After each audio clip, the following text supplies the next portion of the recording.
What's up, everyone? This is your co-host of Truth to Power Uncut, Wendell King II.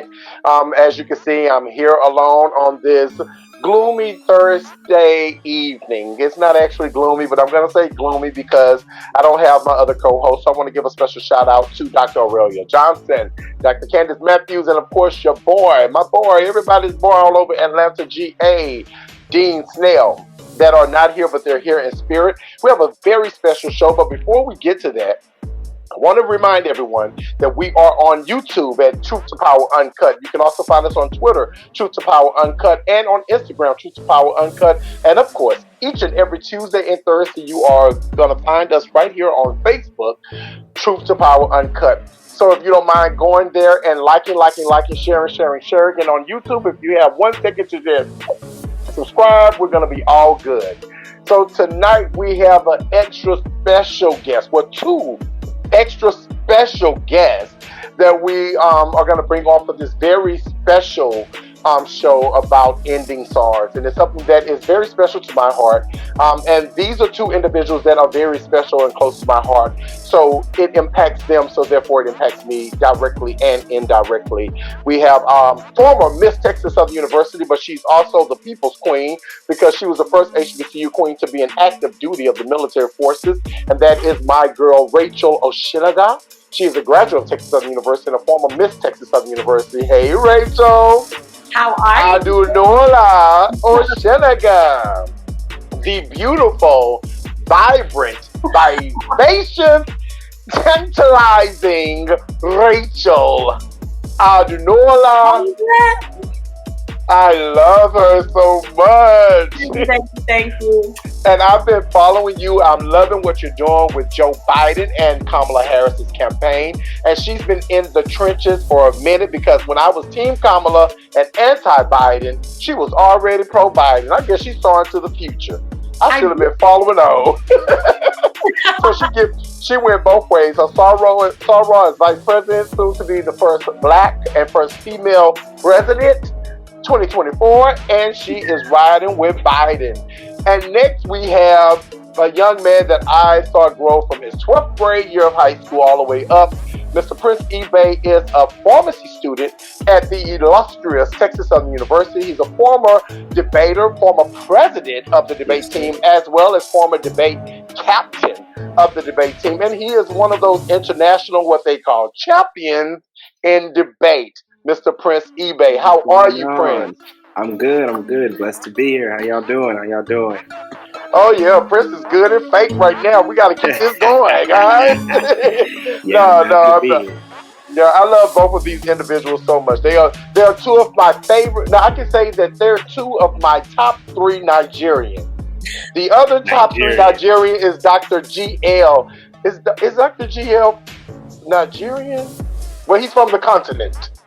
He's from the continent, but I think it's Nigeria that his father is from Nigeria. But these are definitely 3 of my favorite Nigerians. But Rachel is a Chicago girl at heart. So she's always on and popping. I don't think the girls in Nigeria can pop quite like her. I don't think the girls in Chicago can pop quite like her. I don't think the girls in Arkansas can pop quite like her. I don't think the girls in Houston can pop quite like her. I think that Rachel has taken snippets from every place and put it all together, and she calls it Adunola, but we like to call her Miss Oshinaga. Oh, yeah. I love her. Prince, I like you too. Okay. Okay. No, I'm just playing. Everybody know that Prince is one of my favorites. He's just, shady. But me, far from it. We're going to jump right in. Guys, I want you to be comfortable. And for the viewers, I want you to all know that, again, share, and like. But this is a comfortable conversation. I don't want it to be too serious as far as the political aspect of it. I just want to know mainly how 2 individuals that are here in the United States that have a closer ancestral connection to Nigeria than I do and have family still in Nigeria, how are you coping in this time, in this moment, in this space, dealing with the social injustices here in the United States and now on top of that, back dealing with SARS in your homeland, well, all of our homeland, but your direct homeland. So I'm going to start with Rachel. Rachel, I just want to know, how are you mentally doing these days? How are you socializing and just understanding and existing? As a Nigerian American, my father, of course, that's who I have to look to. Being Nigerian American, I'm very transparent about that. My father was a first generation Nigerian to come to America, and his family and his friends, they took on that experience of truly coming and creating their own. So at this very moment, I'm looking around and trying to fully understand how they feel. You know, I'm kind of secondary. So I'm asking my aunts, my uncles, how do you feel? And honestly, all they're doing is calling. They're FaceTime. They're checking in, because you have to understand, this is not a Nigerian problem, an American problem. It's a human thing. You have to worry about people's souls. You have to understand, are they actually understanding what's going on and reading what is being transferred, you know, from continent to continent. My mother says this quote, literacy is the antidote to poverty. And I wouldn't know anything about SARS if I did not read what it was way before it became a real viral problem. Right? It's been a huge situation in the country of Nigeria for over 3 decades. 3 decades. Wow. So if you're talking about 3 decades, I'm sorry, but a year, a week of viral and overwhelming amounts of social media and social energy amongst not just Nigerians or Nigerian Americans or African Americans, it's more than enough. It's more than enough. People have to understand exactly what's going on, because like I said, it's not an American thing, it's not a Nigerian, it's a human thing. Yeah. So Prince, the same thing, like for you, like as an American, a Nigerian American, because you are also a Nigerian American at this point. So how is it for you? And I'm interested in knowing if you have any family there, and if so, how are they directly dealing with it? Yeah, honestly, it's very emotional for me. You know, I have, like you said, family members back home that I speak to via Messenger on Facebook or WhatsApp, and I check in on them to hope, you know, everything's okay, what's going on in their city or villages. I also get their take on it. You know, one thing I am thankful for is the platform known as social media, because of social media, this whole End SARS movement has been able to be as explosive as it is, and it's because of social media that I became aware, because of social media that I was able to dig deeper in research. So I just truly pray for my family members. I know God will see my country through. My heart truly does bleed for my country when I see it go through the things that it goes through. And it's also interesting being Nigerian and American, dealing with, you know, things like police brutality in America, and then knowing that the same thing is happening back in my home. So it's truly frustrating. It really, really is. Yeah, I can only imagine. And my heart goes out to people that are dealing with it directly, because especially when you have family so far away, right? Or you have anything that's unknown is always scary. It's always a fear behind it, because it is just that. It's unknown. So my heart goes out to everyone who deals with that. But more than that, my heart goes out to people like myself. This is going to sound selfish maybe, but for those of us that really don't know exactly where we come from, us Black Americans that were a part of that slave trade, that are, we have an empty nest that we carry. I remember my first time going to Africa. We went to Johannesburg, and I can remember at the airport, Africans running up on us, actually, because we were like celebrities to them. And they were running up on us, and they were telling us what tribe they thought we came from. We were saying they thought, but they were telling us where we came from. You know, like they were Ethiopia, you know, like they were telling you. And I remember feeling excited, but then on the other side of that, I felt embarrassed, right? Because the embarrassing part was, I don't know. You know, I don't know. I don't know where I came from. So when we think about things like SARS and all of the other social injustices that are going on in Nigeria or in Africa, period, the entire continent, we always have to think back to, we have family there. We just don't even know they exist, and they don't know we exist. So before we go on, I do want to catch people up. If you don't know, the NSARS is really about the Special Anti-Robbery Squad.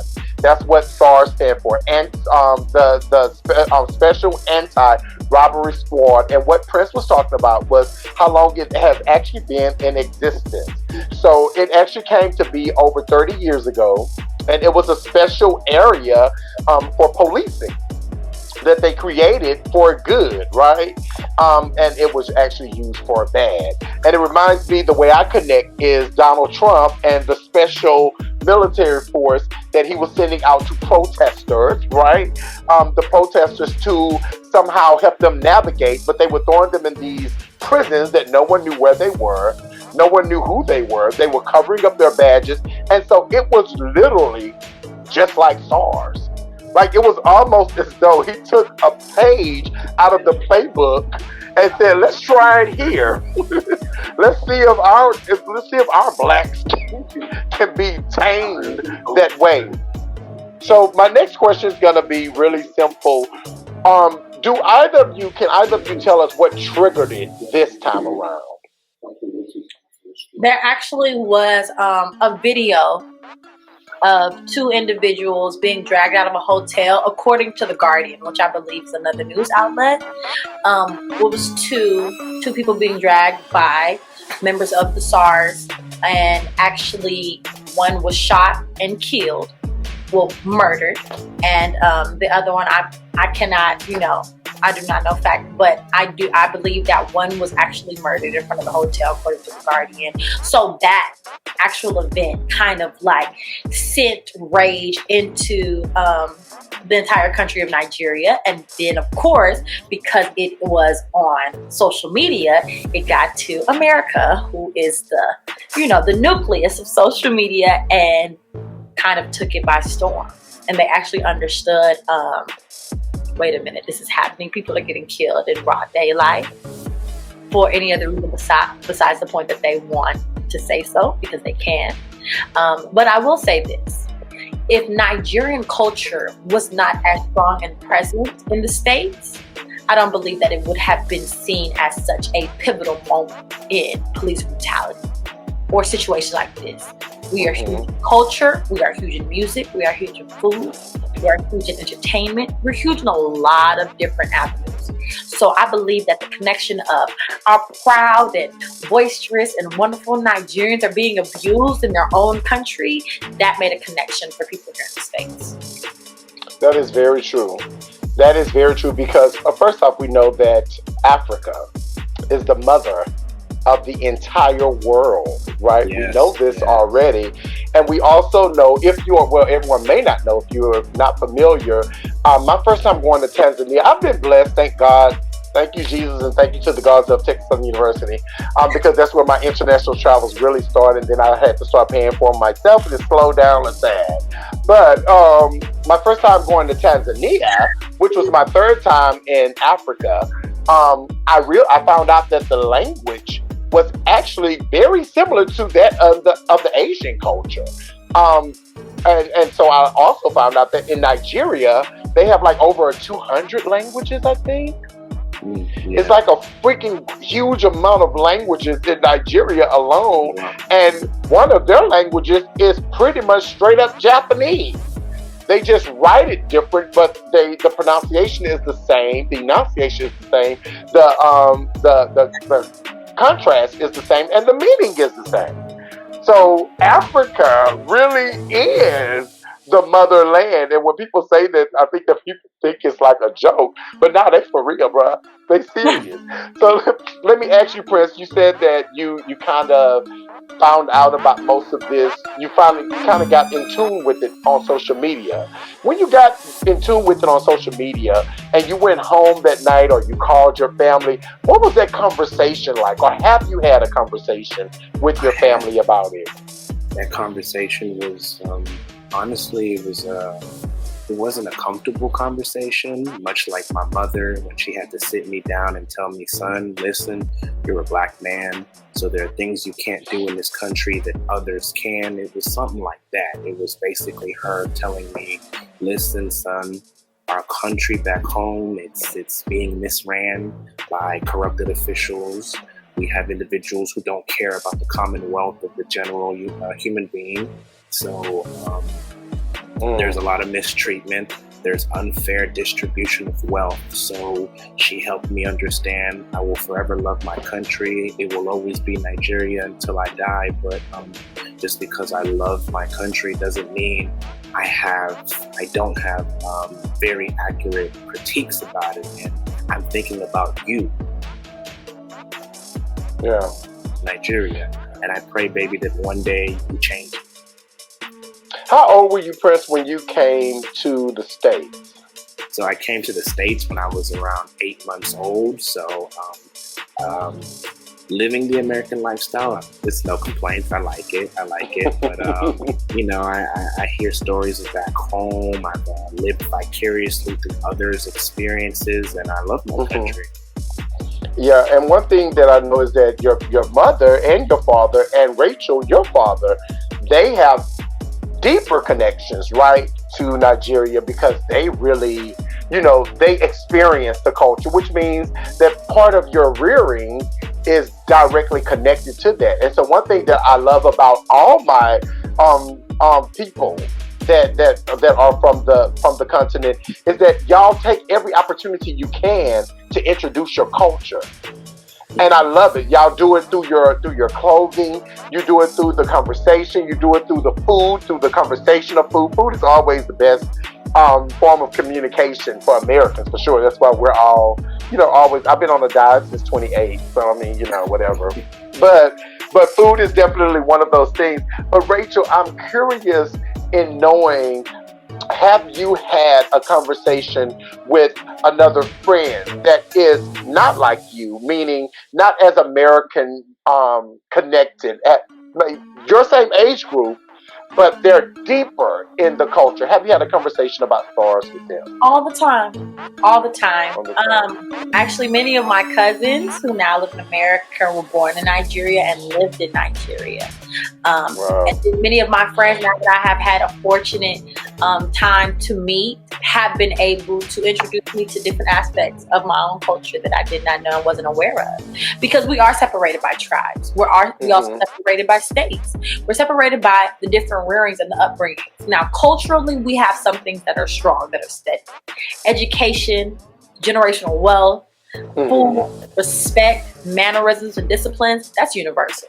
Yeah. But the specifics of how we enter our mother's home, or how she plans out her day, or when we should receive her, or when we should talk to her, those are differences, you know. So I had an opportunity to talk to a few people, but I will be very honest, I'm very particular with my conversations, because you have to I know what you receive. Exactly, you have to pick and choose what you receive into your spirit. And because I am a true believer in the fact that literacy is the antidote to poverty, that I first want to do all of my research to make sure that before I have those conversations, I'm fully grasping what it is the world has collected and researched first. So me and my mother have been studying. We went back into everything, because my mom has ensured just because she's American does not mean that she has not pushed the culture that my mom introduced me. She has not strayed that away or tried to say, oh yeah, I'm on this. No. We both wrap our heads. And she tells me, Rachel, you make sure it's X, Y, and Z every day. This is what you remind me with. So those conversations and those engagements that I've been having with people that are full-blooded Nigerian or have been born there or lived there for years have been similar to the conversations with the people that are learning about it. We have to understand what's going on. Yeah. We have to understand exactly what we can do here. And what we can do here is making sure that voices are being heard, support is being translated to this country, and that we are fully behind not just people of color, but human beings. And a lack of love and a lack of life. Because life is you know, we are organizers. If nothing else, that can come from the Black American experience, you're going to get organization. We know how to organize, mobilize, strategize. Our issue is that we lack in institutionalizing because of white supremacy and the infrastructure of systemic racism and all of the things that is done to pro-blackness to make us anti-blackness. Ergo, the reason why we are so greatly appreciative of all of our Afro-pessimists, right? We're greatly appreciative of those people because they constantly remind us of our blackness and how to celebrate our blackness and the needs of it. But we always fail in institutionalizing our blackness because we always take the bait, right? We take the bait. We fight, we become activism and advocates, and then they grab whichever one of us is the loudest and they say, we're gonna make you a senator. And then when you become a senator, you say, I'm no longer an activist. I'm getting 225 grand a year, guys. So that's where I love the pro-Africa comes in, because pro-Africa understands the importance of fighting at all times. You never give up. You never go to sleep. And I love that. So I want to read a few of the goals for the End SARS campaign. And I just want to get a reaction from each of you. And I'm going to start with you, Prince. But there's just 3 goals, right? The first goal is to determine and establish operational authority for the response to a SARS outbreak. Okay? The next is establish an incident management to deal with the incidents, the accidents of this, right? What is going on, the impacts of it. And then the last one is to determine and establish legal authority in response to SARS. And I want to get a reaction, but I have to say that I think that I always wonder, what can we do for a black agenda? Because everybody says black agenda, black agenda, black agenda in America. And it's like everybody have a grocery list, but they just set out 3 goals.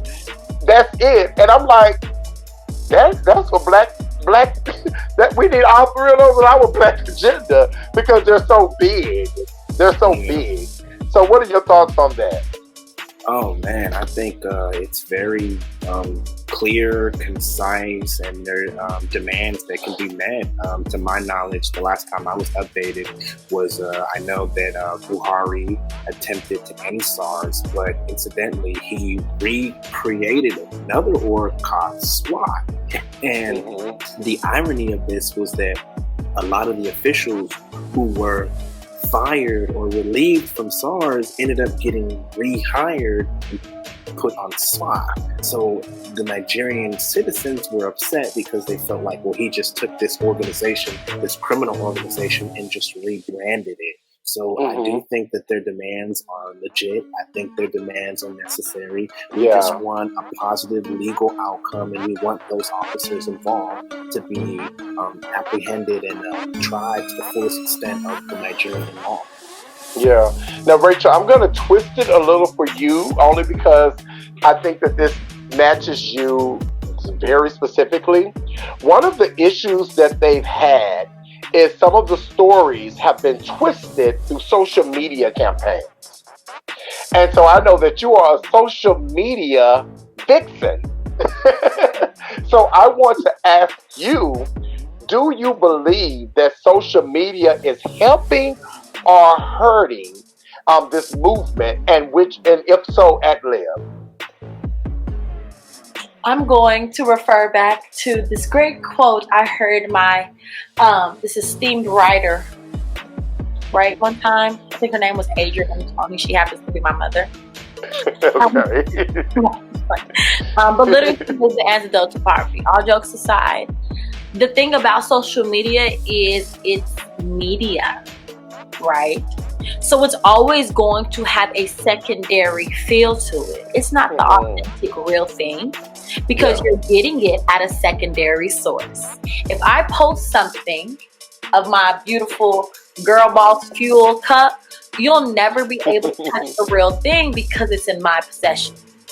You will never be able to feel the hurt, impact, and an overwhelming amount of array of feelings that these Nigerians are feeling at this moment, whether they're Igbo, Yoruba, all of these people are feeling something and experience something that we have nothing to do with. You want to know why? Because we're here. Yeah. And we have to remember that. So everything on social media that we're seeing, we have to read the fine print. You might see those images with blood on our flag. And yes, it is a huge meaning, a huge message that you sent.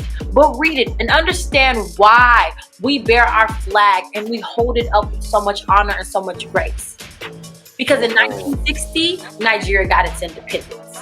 We always didn't stand by ourselves strong and mighty. There's levels to this.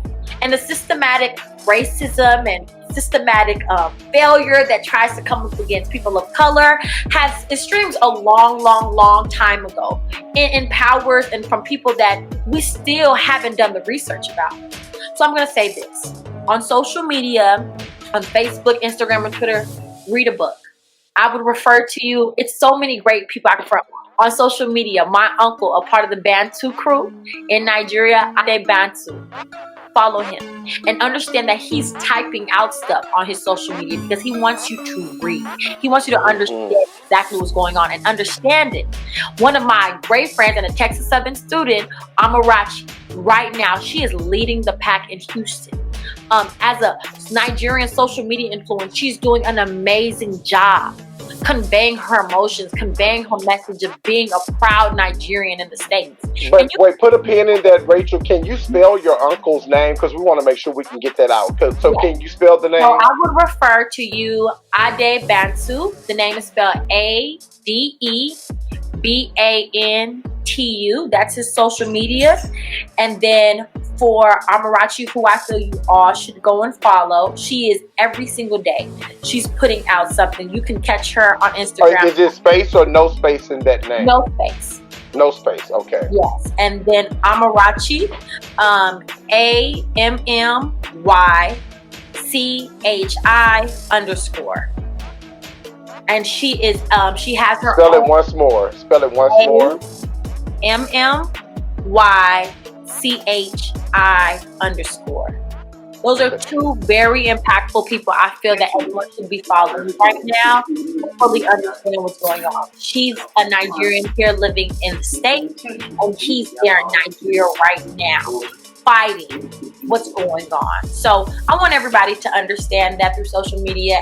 And my last fact is that next time we're making the jokes about Africans and we're talking about Naija people, I want you all to understand that we influence America more than any other culture. And that is the truth. So what's going on is not a light subject, but it is real and it is authentic. And if you have taken part in any part of our culture, then you should take part in ending SARS. So, Prince, just to flip it a little bit, I remember, I don't know if you were around during this time, but I had to moderate. They were having the Nigerian debate.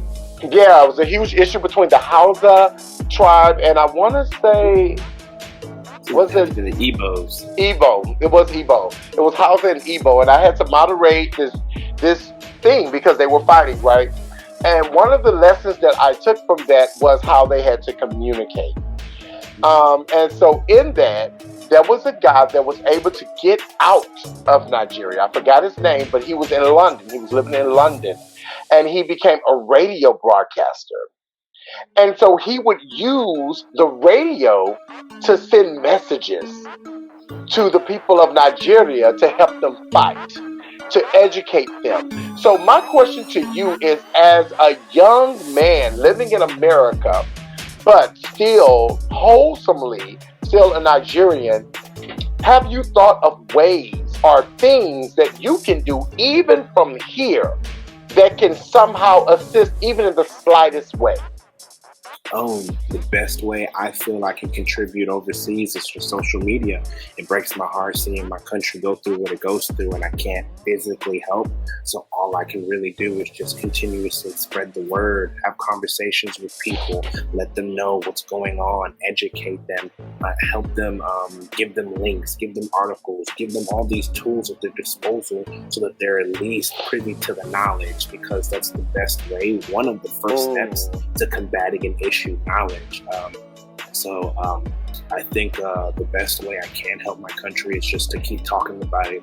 Let it not die. Let it not leave people's mouths. Let them forever understand what's going on, why it's problematic, and what we need to do to end it.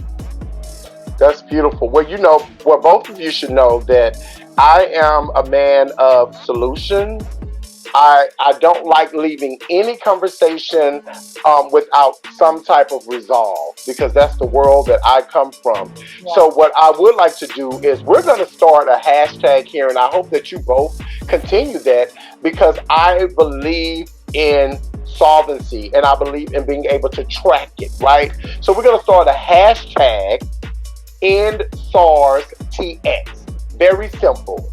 Hashtag End END SARS TX. And every time you make a post on social media, be it Facebook, Twitter, or Instagram, I want you to end it, put it somewhere in it, hashtag End SARS TX. Because we want to make sure we send a message that they know that people in Texas, ADOS, and actual Nigerian people from the continent directly of Africa, we are all standing with them even in this time. I remember when I was in college, a very long time ago, but not so long ago, but I remember in Nigeria, they were doing something that was close to me, right? They were putting black men, African men that were openly gay, or they assumed they were gay, they were literally putting them in tires and they were setting them on fire alive for everyone to laugh and joke at and throw things at as these men were dying. I will never forget the emotions that ran through my body when I first read that story. And so I became consumed with finding and investigating things about it. And luckily, I had people like Dr. James Ward and Dr. Thomas F. Freeman that gave me ways to direct my energy. And so we started a book club. And it was a book club just to try and educate people on the continent on how to understand people. Because I'm a firm believer that people who normally exercise hate, especially through physical violence, is because they've not been given the tools to communicate. And so that was the way they gave me.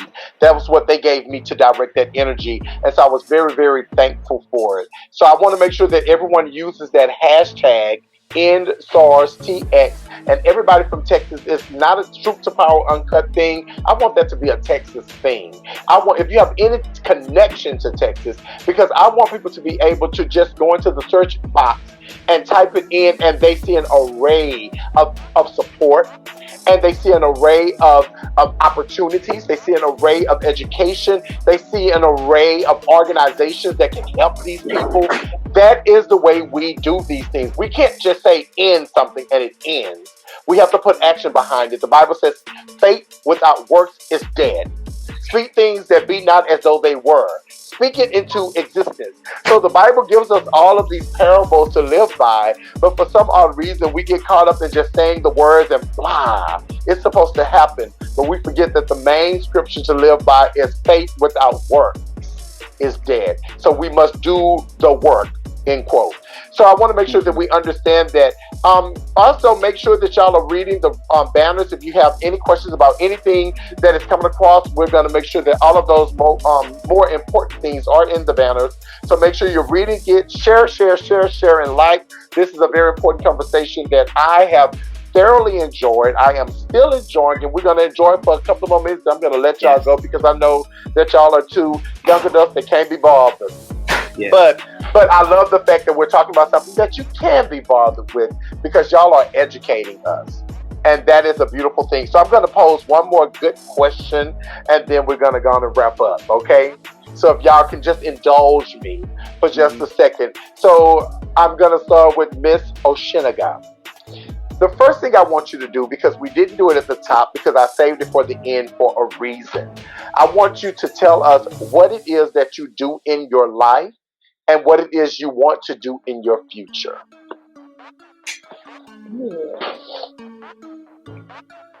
Every day I help giants communicate. Yes. And in the future, I hope to make global conversations happen. as we're doing right now. My trade that I have been so blessed to come actually to the ending side of it right now. I am an apprentice funeral director. So I personally have a chance to help people transition every single day. Okay. She's being modest. I'm going to get her. I'm being modest. She is a global sensation. I want you to know that this young lady is a member of Alpha Kappa Alpha Sorority Incorporated. She jumped right in, and I think she was president of Gamma Psi chapter. I think she became international. What did you become? Your other position? The international undergraduate representative for Call to Action. And what do you do with Joe Biden? I am an international HBCU co-chair for HBCU Students for Biden. Here we go. Okay. Chris, and that's the reason why I said what I do right now is help Giants communicate. But I said I'm asking you for a reason, so I don't want you to be as modest. Yes. I want you to take them there.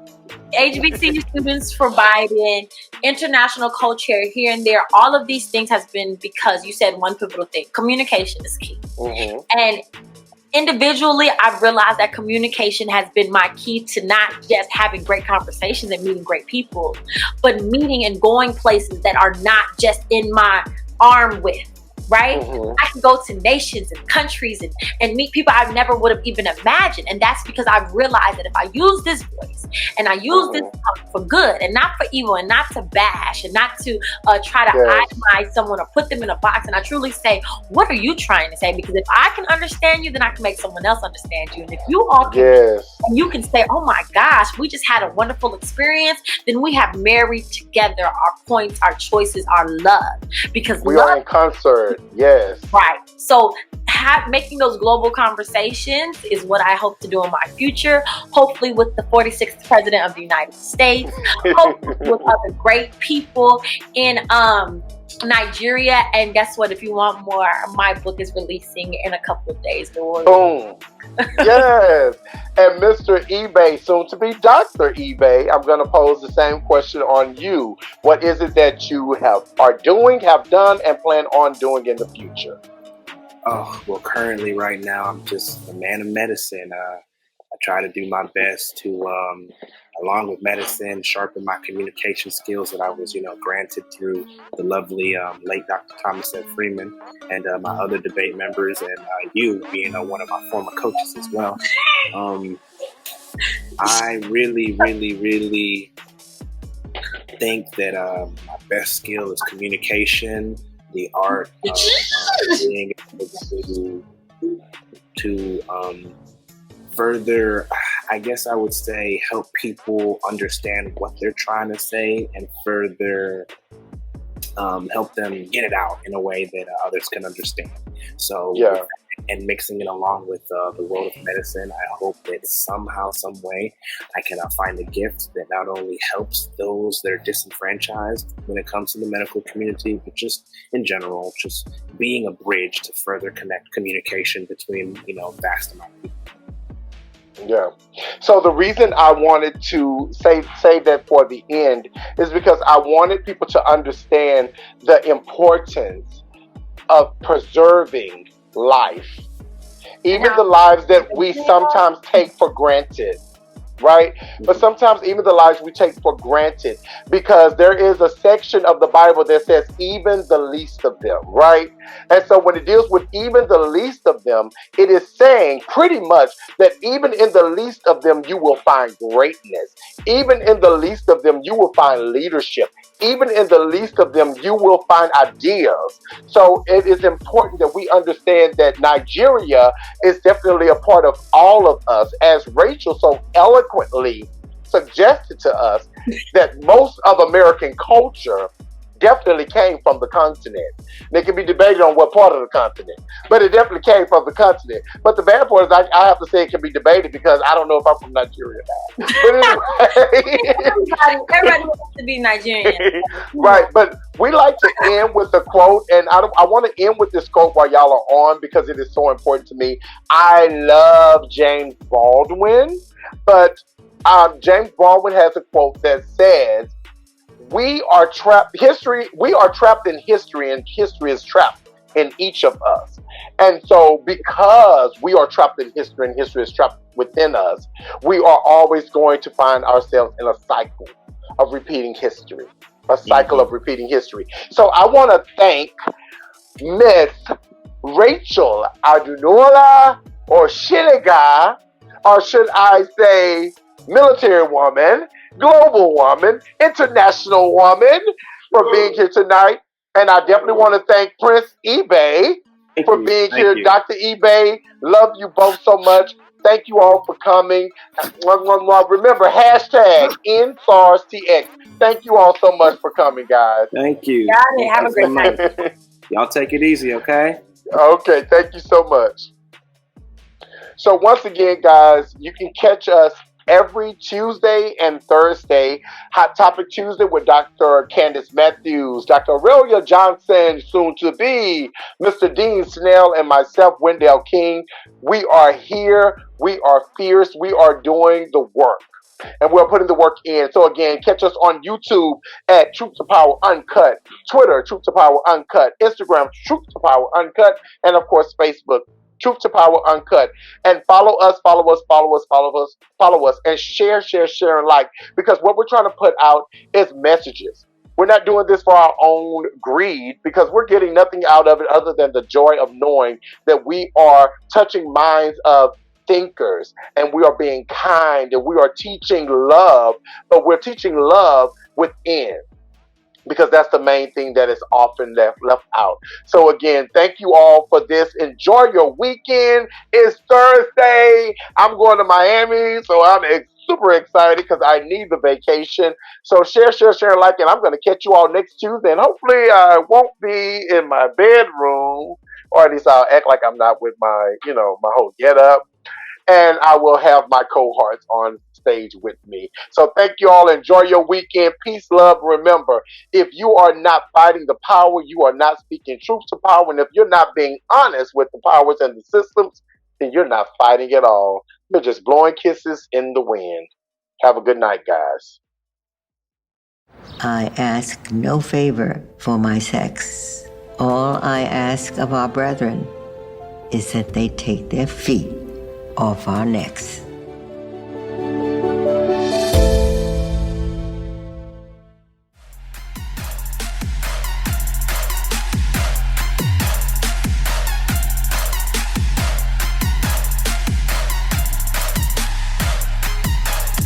And that little girl was me.